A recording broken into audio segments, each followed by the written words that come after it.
Hello everyone and welcome back to another video. I'm still working on the second part of my Vampire the Masquerade video, but today we're going to be looking at the Netflix series Midnight Mass, which I've made a video about before if you're interested. It's no doubt one of the best Netflix originals I have seen. I really like the mystery and horror elements. The show has received great ratings from fans and critics. Midnight Mass puts a really unique spin on a vampire story, which is a breath of fresh air in the genre. But that's the question. Is it a vampire show? No one ever calls this thing a vampire, and Monsignor Pruitt calls it an angel. So what is it? I'm out of the sacrament. The creature is discovered by Monsignor Pruitt, played by Hamish Linklater. Pruitt is an aging priest from the small island of Crockett, and he's suffering from dementia. He goes on a trip to Jerusalem, paid for by the people on the island so he can see the Holy Land before he dies. But while there, his dementia causes him to get split from his group, and he becomes lost in the desert around Damascus in a sandstorm. He eventually comes upon a dark cave, so he goes inside to shelter himself. But while in the dark cave, he realizes he isn't alone. The creature eventually appeared in front of him and attempted to feed on his blood, and in a state of shock and fear, Pruitt began to say "angel" over and over again and pray. This seemed to catch the attention of the creature, and instead of kill him, the creature stopped feeding on Pruitt's blood and fed him some of its own.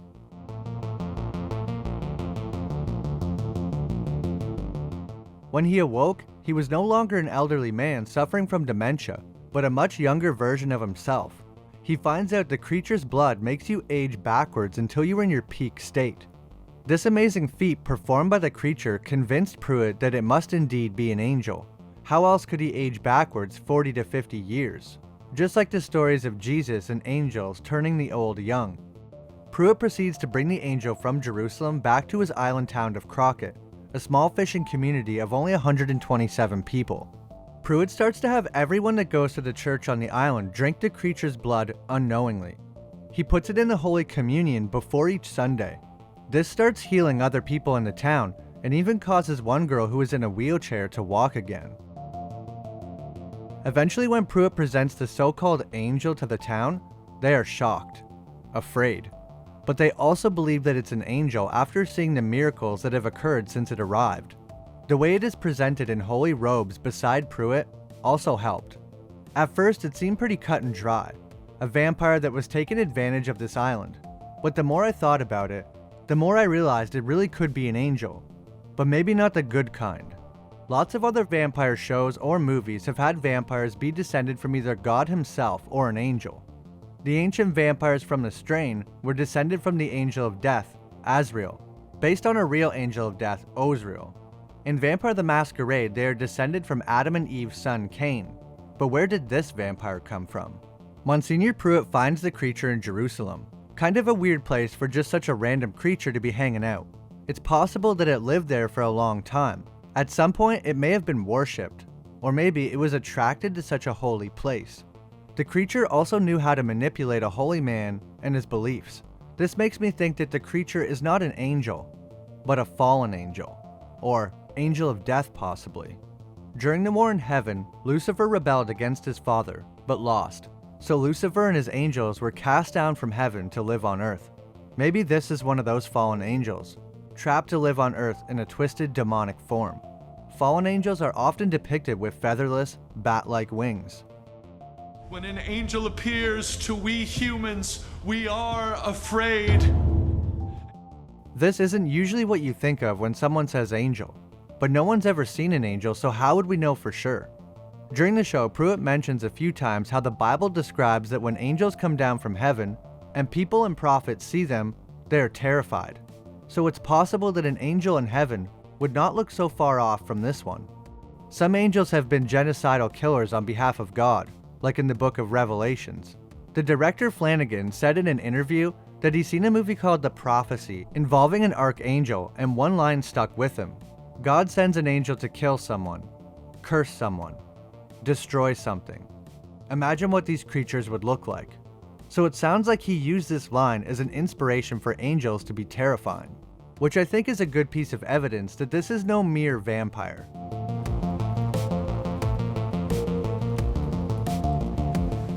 Maybe the reason the creature let Pruitt live was because he recognized the angel when he seen it.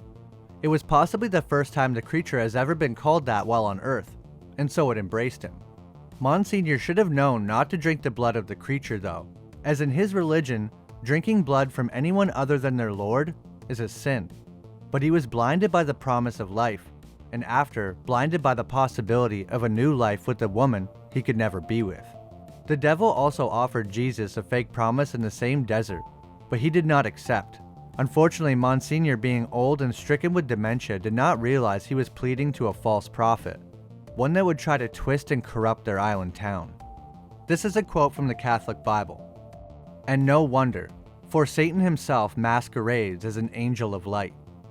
I'm not saying that this angel is Lucifer himself, although anything is possible, but if Satan is willing to pretend to be an angel, then other fallen angels would do this for sure. Angels in the Bible are described as bathed in light. This angel was bathed in shadow. In fact, light burns this creature. Fallen angels were banished from light and kept in eternal chains under gloomy darkness.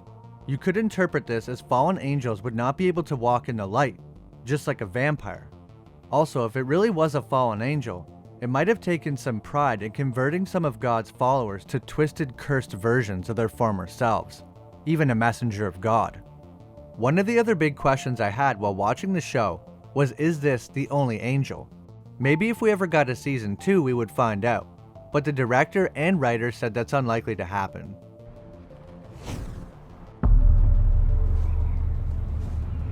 The angel could fly, had immense strength and speed, and had some supernatural abilities, proving that it was more than just some other species. The creature could mimic the voice of the town's drug dealer and let him into this house to be killed. Hello? Somebody there? Hello? Somebody there? The creature's blood was also supernatural, able to cure illness and provide eternal life. But at what cost? When someone first drinks the angel's blood, they get nothing but benefit. But if you die with the angel's blood in your system, you will convulse and soon return to life, but not human. You will instantly crave blood and lose control of yourself, committing horrible acts. A lot of the people that drank the angel's blood and returned to life ended up killing their friends and family and were in a state of shock because they could not control themselves. They were crying and appalled at what they had done. Ending your own life is seen as a sin, so maybe having everyone end their life to rise again was the fallen angel attempting to damn them all, just like itself. Most people in the town end up drinking the creature's blood and becoming, well, I guess a vampire. They look human, but they are far from it. Those that refused the angel's gift were killed. There is one unique situation though. These characters, Annie and Ed Flynn, drank the blood, died, and came back as a vampire or whatever they are, but do not start killing people like everyone else. The two find each other amongst the chaos, and Ed says, "When I saw them at the church, I thought it was something they really couldn't help, like something impossible not to do. But it isn't, Annie." So somehow the two of them were able to stay in control of themselves, possibly because their willpower was stronger, or maybe the creature's blood brings out the worst in people, their most evil intentions.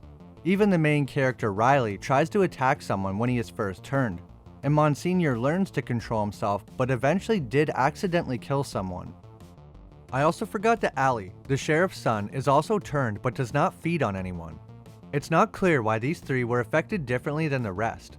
From what it looks like in the church, Ed and Annie were forcefully turned because we see Ed fighting everyone off, but Allie accepted it willingly, so they weren't even turned in the same manner, but were still different from the rest. Pruitt was the first to drink the blood from the angel, and he eventually starts experiencing fits of pain and ringing in his ears. It's not clear exactly what this is, but I thought it was his body changing. Would the residents of Crockett Island eventually look like the creature itself, or would they just remain the way they are now forever?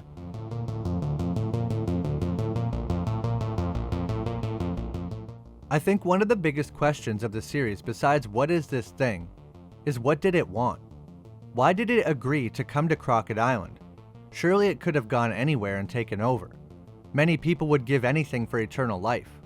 One reason could be, if anything went wrong, the creature could get away from the island, or kill everyone on the island. It also might have known that a simple small town like that would be easy to manipulate.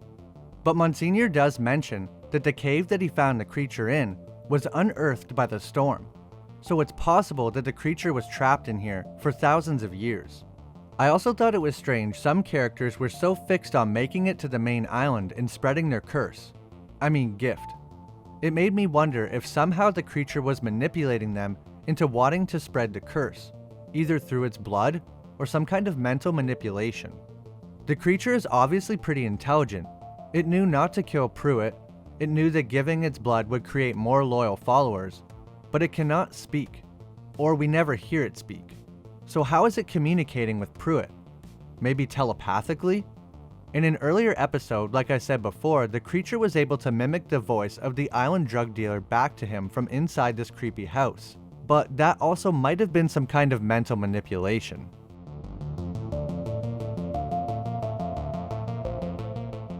One piece of evidence that points to the creature just being some kind of other earthly species is what the doctor finds in the infected blood. The doctor finds that the blood is showing signs of porphyria, which is a combination of symptoms and abnormalities that cause the person to be sensitive to sunlight, among some other side effects, which could explain why the creature and infected people don't like sunlight. This condition also makes your body produce less heme, which makes you crave blood or red meat, so this could be the reason why they have to drink blood. So the doctor was basically saying that this creature possibly was just a human, but was some kind of alternate version of porphyria. Except one thing though, people with porphyria don't burst into flames, so although there is some kind of genetic component, I still lean toward this being caused by some kind of curse. You would think the creature would need blood to survive, right? But Pruitt said the tomb where he found the creature was unearthed by the storm, so who knows how long the creature was trapped down there without blood, making me think it doesn't need it, but enjoys it. The Bible sometimes refers to blood as the life force of mortals and says that demons thirst for blood like flies. So maybe when you consume the angel's blood and are resurrected, you're now part demon. Freaky. But again, if you are strong enough and don't give in like these two, it seems that you can overcome it.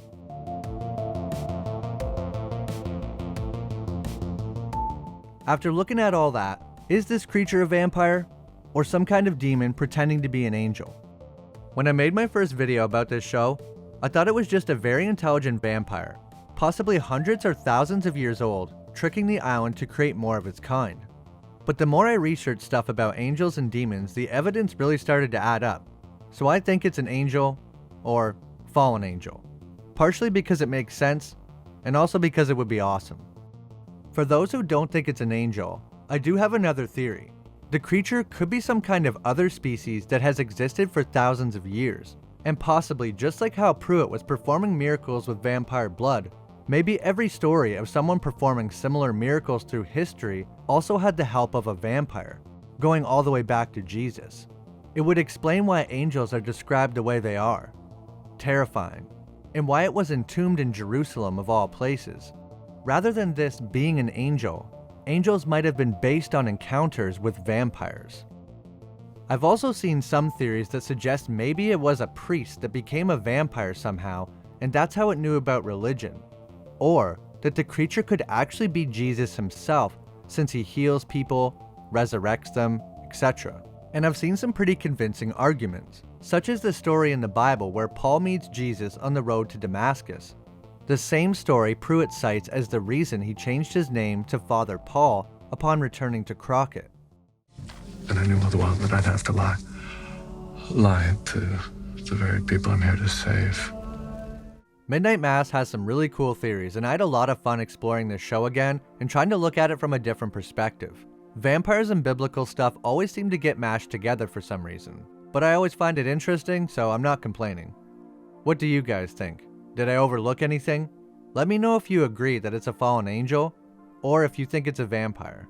If you're interested, I made another video about Midnight Mass explaining the creature, its abilities, how people are turned, side effects of the infection, how to cure it, and more. I'll put that on screen now and at the end of the video. If there's any other movies, TV shows, or videos you think I should cover, leave them in the comments below. I always enjoy reading through your suggestions. If you enjoyed, leave a like, and maybe hit that subscribe button. I really appreciate it. Thanks so much for watching, and I'll see you in the next video.